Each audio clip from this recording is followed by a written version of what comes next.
Hey there, Chris here from MoneyCoach, and today we're gonna learn how you can use the multi-currency feature in MoneyCoach. Let's presume you're going to vacation in Thailand and you want to track your expenses over there. What you can do is create a new account called vacation, for example, and set an amount of 0 and then select the currency for the account.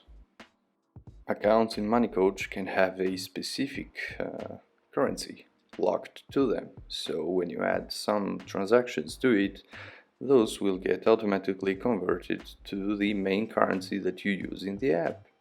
Now let's just transfer some money from the main account to the vacation account, whatever you want, and then we can check and make sure that this new account is favorited. This way, when you tap to add a new transaction, the account will be automatically selected. And now you just, use the app like you normally do. And every transaction that you add will be converted to the main currency, while you add the amount in the local currency for that account. Yes, it's that easy. This is how you can use multi-currency to track transactions in different currencies. Thank you for watching and have a nice one.